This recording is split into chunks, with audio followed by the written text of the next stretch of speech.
Doctor ortho Ayurvedic oil and capsule. अब दर्द भी घुटने टेकेगा। इंदौर में दूषित पानी से 14 मौतों के बाद मुख्यमंत्री मोहन यादव ने की बड़ी कार्रवाई। इंदौर नगर निगम के अपर आयुक्त को हटाया, आयुक्त को कारण बताओ नोटिस जारी। वहीं दूषित पानी पर हाईकोर्ट ने सरकार को लगाई फटकार, तो उमा भारती ने भी मोहन सरकार को घेरा। उत्तराखंड में जल्द होगा कैबिनेट विस्तार, मकर संक्रांति के बाद हो सकता है धामी मंत्रिमंडल का विस्तार। धामी मंत्रिमंडल में वर्तमान में 5 सीट रिक्त। महाराष्ट्र के कल्याण डोंबिवली में बजा शिवसेना का डंका। नगरपालिका चुनाव में 4 उम्मीदवार निर्विरोध जीते। सांसद डॉक्टर श्रीकांत शिंदे की स्ट्रेटेजी कामयाब। आ गई बुलेट ट्रेन, शुरू होने की तारीख 15 अगस्त से दौड़ेगी देश में पहली बुलेट ट्रेन। रेल मंत्री ने दी बड़ी जानकारी, सबसे पहले सूरत से बिलीमोरा तक दौड़ेगी बुलेट ट्रेन।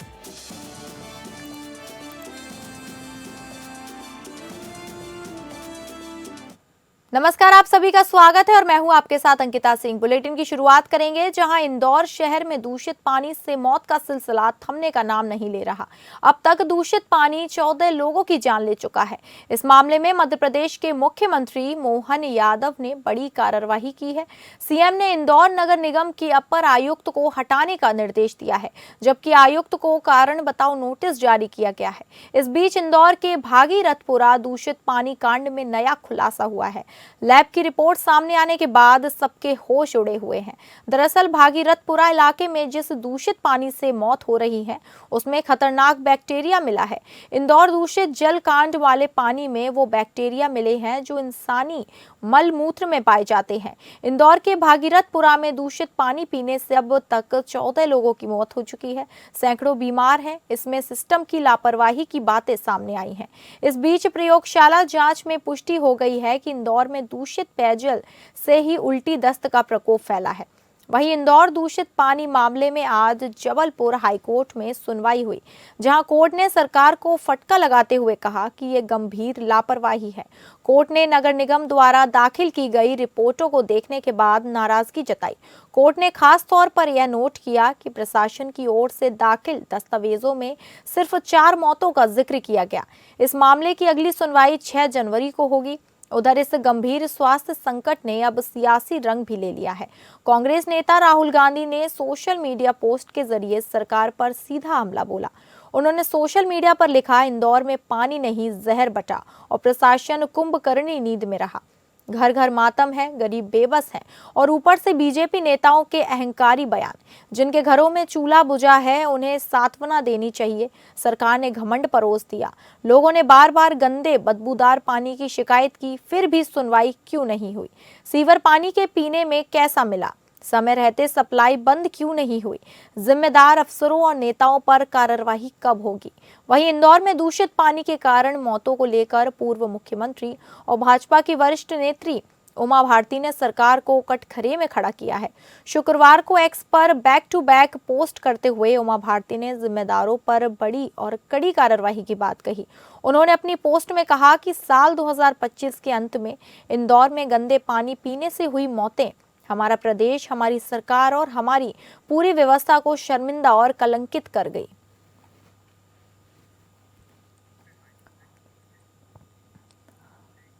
भारत और बांग्लादेश ने 1996 में साइन की गई गंगा जल बंटवारा संधि के नवीकरण पर औपचारिक वार्ता शुरू कर दी है। यह संधि दिसंबर 2026 में समाप्त हो रही है, जो इसके हस्ताक्षर के ठीक 30 साल बाद होगी। अधिकारियों के अनुसार दोनों देशों ने गुरुवार से गंगा और पद्मा नदियों में जल स्तर का संयुक्त मापन शुरू कर दिया है। यह मापन हर 10 दिन में दर्ज किया जाएगा और 31 मई तक जारी रहेगा। 1996 की गंगा जल संधि भारत और बांग्लादेश के बीच एक महत्वपूर्ण द्विपक्षीय समझौता है, जो फरक्का बैराज पर सूखे मौसम में गंगा के जल को साझा करने का प्रावधान करता है। यह संधि दोनों देशों के बीच लंबे समय से चले आ रहे जल विवाद को सुलझाने में मील का पत्थर साबित हुई थी।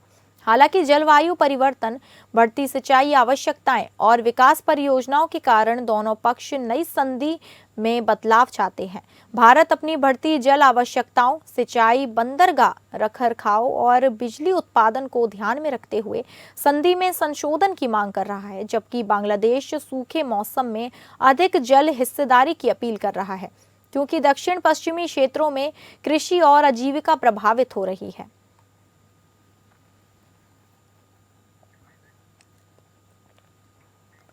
पुष्कर सिंह धामी मंत्रिमंडल में विस्तार और फेरबदल को लेकर वेट एंड वॉच स्थिति समाप्त हो गई है। नए वर्ष के पहले माह में अब मकर संक्रांति यानी दूसरे पखवाड़े में भाजपा हाईकमान किस बारे में निर्णय लेने के संकेत हैं।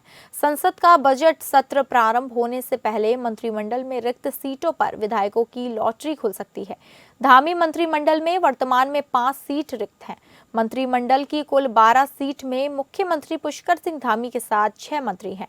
मंत्रिमंडल की 5वीं सीट गत वर्ष मार्च माह में कैबिनेट मंत्री प्रेमचंद अग्रवाल के त्यागपत्र के कारण रिक्त हुई थी।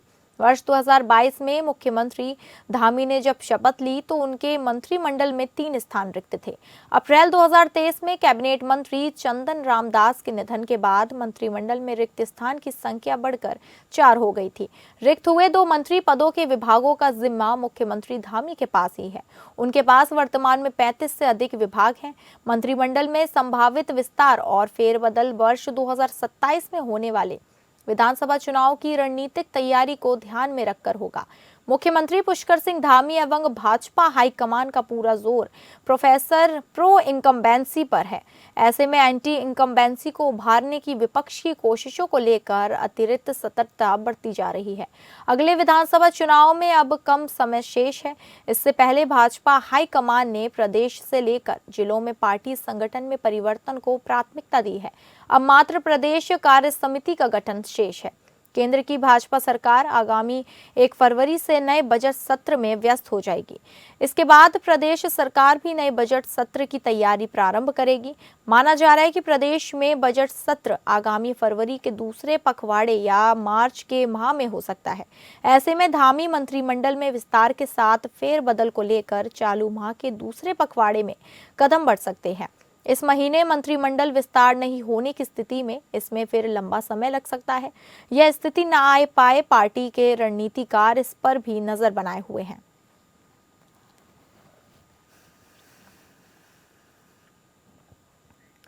मुख्यमंत्री योगी आदित्यनाथ ने साल के पहले दिन शाम को उत्तर प्रदेश दिवस की तैयारियों के संबंध में बैठक की। उन्होंने निर्देश दिया कि उत्तर प्रदेश दिवस का मुख्य आयोजन इस वर्ष लखनऊ स्थित राष्ट्र प्रेरणा स्थल पर किया जाएगा। नोएडा, शिल्पग्राम, गौतम बुद्ध नगर समेत इसका आयोजन सभी जनपदों, देश के अन्य राज्यों व उन देशों में भी भव्य रूप से हो जहां बड़ी संख्या में उत्तर प्रदेश के निवासी रहते हैं। साथ ही इन आयोजनों में सरदार वल्लभ भाई पटेल, पूर्व प्रधानमंत्री अटल बिहारी वाजपेयी, धरती आबा भगवान बिरसा मुंडा, वंदे मातरम, आनंद मठ से जुड़ी नाट्य प्रस्तुतियों समेत अन्य कार्यक्रम भी किए जाएंगे। मुख्यमंत्री ने 12 जनवरी को युवा दिवस, 23 जनवरी को नेताजी सुभाष चंद्र बोस जयंती, 24 जनवरी को उत्तर प्रदेश दिवस, 25 जनवरी राष्ट्रीय पर्यटन दिवस, मतदाता जागरूकता दिवस व 26 जनवरी को गणतंत्र दिवस समारोह के आयोजन को भव्यता से मनाने के निर्देश दिए। मुख्यमंत्री ने कहा कि कार्यक्रम में उत्तर प्रदेश गौरव सम्मान, ODOP विश्वकर्मा श्रम सम्मान, माटी कला बोर्ड में उत्कृष्ट कार्य करने वाले उद्यमियों, खेलकूद प्रतियोगिताओं के विजेताओं, उत्कृष्ट कार्य करने वाली महिलाओं, चिकित्सकों, प्रगतिशील किसानों व वैज्ञानिकों का सम्मान किया जाए। मुख्यमंत्री ने कहा, अन्य राज्यों में रहने वाले उत्तर प्रदेश के जिन लोगों ने उद्यमिता, व्यापार, इनोवेशन, शिक्षा, कला, विज्ञान, प्रशासन आदि क्षेत्रों में अच्छा काम किया है, ऐसे 3 से 5 लोगों को सम्मानित भी किया जाए। मुख्यमंत्री योगी ने कहा कि ODP उत्तर प्रदेश की पहचान है। उत्तर प्रदेश दिवस के आयोजन पर प्रदेश के सभी GI टैग उत्पादों तथा एक जिला एक उत्पाद की सैकिशिंग की जाएगी। साथ ही विभागों की उपलब्धियों व योजनाओं की जानकारी भी प्रदर्शित की जाएगी। इस बार एक जिला एक स्कूबीन पर भी फोकस किया जाएगा। मुख्यमंत्री योगी आदित्यनाथ जी ने 3 फरवरी से प्रयागराज में शुरू होने जा रहे माघ मेले की तैयारियों की जानकारी ली। विगत दिनों प्रयागराज से आए अधिकारियों से उन्होंने वस्तु स्थिति की जानकारी ली। मुख्यमंत्री जी ने माघ मेले में सुरक्षा, स्वच्छता, स्वास्थ्य व सुव्यवस्था पर विशेष जोर दिया। वहीं मुख्यमंत्री ने मुख्य सचिव, पुलिस महानिदेशक समेत सभी विभागों के अपर मुख्य सचिव व प्रमुख सचिव की भी बैठक ली। उन्होंने सभी अधिकारियों को निर्देश दिया कि नियमित रूप से जन सुनवाई की जाए।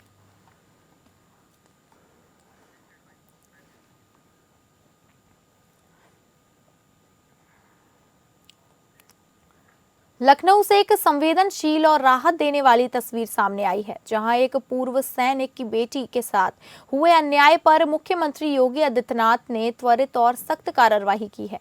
दबंगों द्वारा घर छीने जाने से टूटी अंजना की आंखों से आंसू पोंछते हुए मुख्यमंत्री योगी आदित्यनाथ ने न सिर्फ भरोसा दिया, बल्कि 24 घंटे के भीतर न्याय भी दिलाया।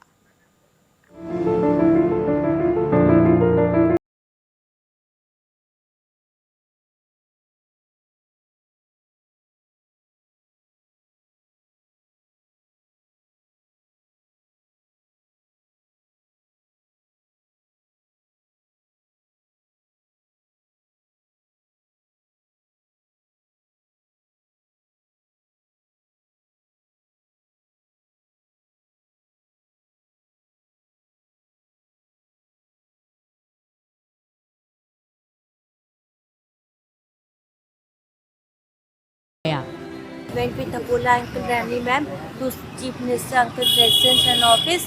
There I met and talked with CM Uncle. He's a very decent, good, high official person, and God bless him. Wish him happy long life. Police ने इस मामले में त्वरित कार्रवाई करते हुए आरोपी बलवंत यादव और मनोज कुमार यादव को गिरफ्तार कर लिया है। विपिन चंद्र भट्ट के द्वारा थाना गाजीपुर पर एक प्रार्थना पत्र प्रस्तुत किया गया कि उनके मकान संख्या A418 पर बलवंत यादव नाम के आदमी ने अवैध रूप से कब्जा कर लिया है। इस संबंध में उनके प्रार्थना पत्र पर जांच कर मुकदमा थाना गाजीपुर पर सुसंगत धाराओं में पंजीकृत किया गया। दबंगों पर कानून का शिकंजा कसते ही न्याय की तस्वीर साफ दिखाई देने लगी और अंजना ने सीएम योगी को धन्यवाद कहा। चीफ मिनिस्टर, हम लोग के चीफ मिनिस्टर योगी अंकल बहुत अच्छे हैं, बहुत महान है। उन्होंने मेरी दुख में सहायता की है। भगवान उनका भला करे। God bless him. He is a very good person. I give special thanks to our chief minister Adityanath Yogi uncle. Thank you uncle for helping me so much. God bless you. एक बार फिर से साफ है कि उत्तर प्रदेश में कानून से बड़ा कोई नहीं है। सैनिक के सम्मान से समझौता किसी कीमत पर नहीं। कैमरा बंद, लेकिन इंसाफ की ये तस्वीर नए साल की सबसे बड़ी उम्मीद बन गई है। कल्याण डोंबिवली म्युनिसिपल कॉरपोरेशन चुनाव में शिवसेना शिंदे ग्रुप ने एक बार फिर अपनी ताकत साबित की है और 4 उम्मीदवारों के बिना विरोध के जीतने का रास्ता साफ हो गया है। सभी इंडिपेंडेंट उम्मीदवारों के आखिरकार नाम वापस लेने से कल्याण डोंबिवली में शिवसेना का साफ दबदबा दिख रहा है। पॉलिटिकल गलियारों में चर्चा है कि इन घटनाक्रमों के पीछे एमपी डॉक्टर श्रीकांत शिंदे का पॉलिटिकल दाव अहम था। अब यह साफ हो गया है कि म्युनिसिपल कॉरपोरेशन के पैनल नंबर 24 से शिवसेना के 3 उम्मीदवार रमेश महात्रे, विश्वनाथ राणे और वैशाली रंजीत जोशी बिना विरोध के जीतेंगे, क्योंकि इन पैनल के सभी इंडिपेंडेंट उम्मीदवारों ने अपने एप्लीकेशन वापस ले लिए हैं। इसलिए शिवसेना की जीत पक्की मानी जा रही है और कहा जा रहा है कि यह लोकल लेवल पर शिवसेना की ऑर्गेनाइजेशनल ताकत, उनके वर्करों की एकता और अपनी लीडरशिप पर भरोसे का नतीजा है। इसके अलावा पैनल नंबर 28A से शिवसेना के उम्मीदवार हर्षल राजेश मोरे भी बिना विरोध के जीतने वाले हैं। इस वार्ड में निर्दलीय उम्मीदवारों के नाम वापस लेने से शिवसेना की राह आसान हो गई है। एक ही समय में 4 उम्मीदवारों का बिना विरोध के जीतना शिवसेना के लिए एक बड़ी राजनीतिक उपलब्धि मानी जा रही है और कहा जा रहा है कि सफलता के पीछे सांसद डॉक्टर श्रीकांत शिंदे द्वारा बनाई गई तालमेल और बातचीत की रणनीति कारगर रही है। स्थानीय नेताओं, कार्यकर्ताओं और निर्दलीय उम्मीदवारों के साथ चर्चा, आश्वासन और संगठन निर्माण ने विपक्ष को पीछे हटने पर मजबूर कर दिया है। शिवसेना की सफलता के कारण कल्याण डोंबिवली महानगर पालिका चुनाव में पार्टी का मनोबल काफी बढ़ा है और उम्मीद जताई जा रही है कि इसका सकारात्मक असर दूसरे वार्डों पर भी पड़ेगा। बिना विरोध के जीत के कारण यह साफ हो गया है कि शिवसेना ने शुरू से ही चुनाव प्रचार में बढ़त बना ली है।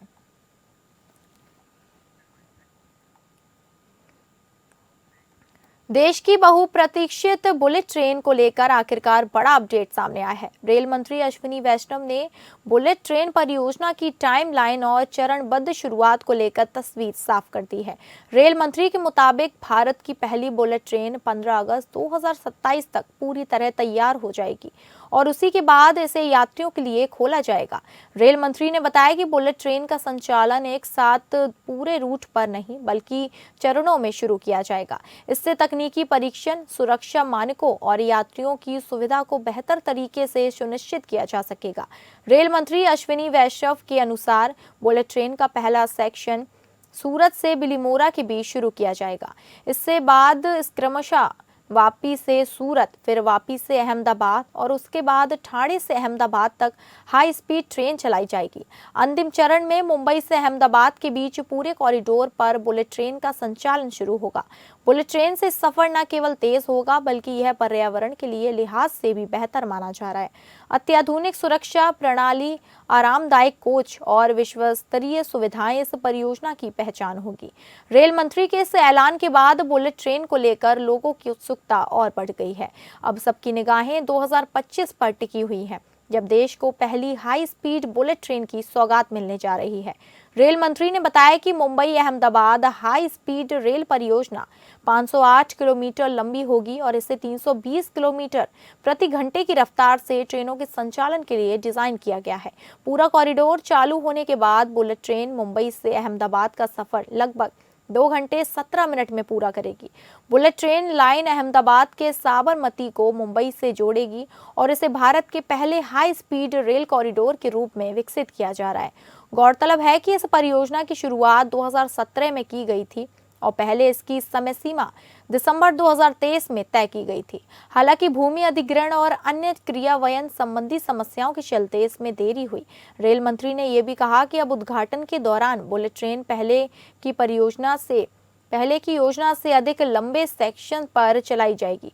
उन्होंने कहा, अगस्त 2027 में उद्घाटन के दौरान बुलेट ट्रेन अब सूरत से वापी के बीच 100 किलोमीटर के हिस्से में चलेगी। पहले उद्घाटन सेवा को इसी समय सीमा में सूरत से बिलीमोरा के बीच 50 किलोमीटर के सेक्शन पर चलाने की योजना थी।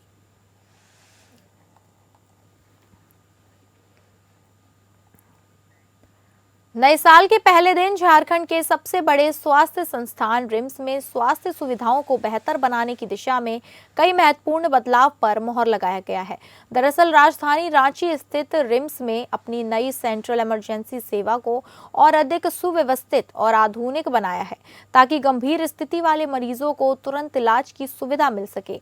वहीं ऑन्कोलॉजी विभाग में 70 अतिरिक्त बेड की सुविधा शुरू की गई है और कैंसर विभाग अब 24 घंटे इमरजेंसी सेवा प्रदान करेगा, जिसमें सर्जरी, रेडिएशन और कीमोथेरेपी जैसी सुविधाएं एक ही छत के नीचे उपलब्ध होंगी। इसके अलावा मरीजों के परिजनों के लिए नया विश्राम गृह भी शुरू किया गया है, जहां रहने की सुविधा मात्र 25 रुपए प्रतिदिन में उपलब्ध होगी। दरअसल रिम्स परिसर में स्थित पावर ग्रिड विश्राम गृह के संचालन को लेकर लंबे समय से इंतजार था, लेकिन अब ये इंतजार खत्म हो गया है और यह निविदा प्रक्रिया पूरी होने के बाद south Bihar welfare society for tribals को इसका संचालन सौंपा गया है।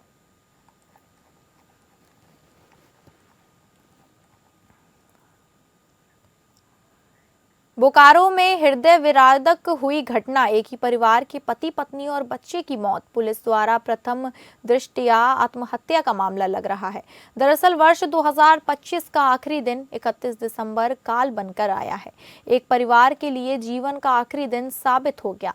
घटना बोकारो जिले के हरला थाना क्षेत्र का है, जहां स्ट्रीट 5 स्थित आउट हाउस के एक कमरे में एक ही परिवार के 3 लोगों का एक साथ शव बरामद किया गया। शव कुंदन तिवारी, उसकी पत्नी पत्नी रेखा देवी और उनका 2 साल का बच्चा है। मृतक परिवार पति पत्नी और उसका 2 साल का बच्चा किराए के कमरे में रहते थे, जहां बुधवार की दिन इस घटना की सूचना पर हरला थाने की पुलिस मौके पर पहुंची और शव को कब्जे में लेकर पोस्टमार्टम के लिए भेज दिया। मौके पर मौजूद सिटी डीएसपी आलोक रंजन ने बताया कि मृतक परिवार का मार्केट में काफी कर्ज था और आर्थिक तंगी से जूझ रहा था। मृतक कुंदन तिवारी बिहार के बांका निवासी हैं और उसकी पत्नी रेखा देवी बोकारो जिले के ही तुपका डी की रहने वाली थी। पुलिस जांच में पूछताछ में प्रथम दृष्टिता यह फांसी का फंदा लगाकर आत्महत्या का मामला लग रहा है। फंदा लगाने से पहले बच्चे को खत्म कर दिया गया, लेकिन यह जांच का विषय है और मेडिकल बोर्ड की निगरानी में पोस्टमार्टम कराई जाएगी, जिसकी रिपोर्ट से ही पूरी तरह से स्पष्ट हो पाएगा।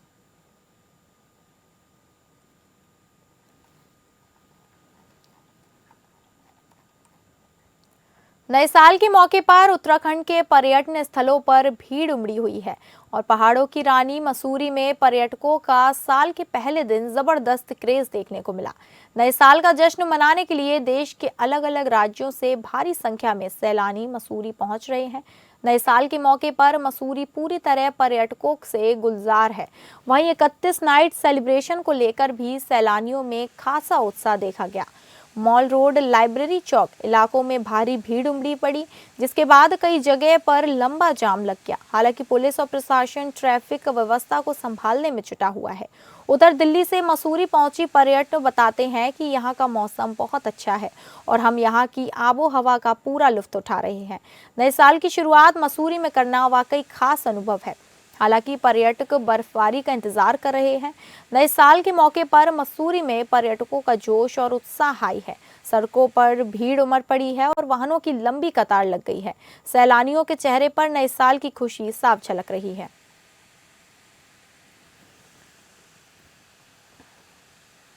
तो फिलहाल इस बुलेटिन में इतना ही। नमस्कार।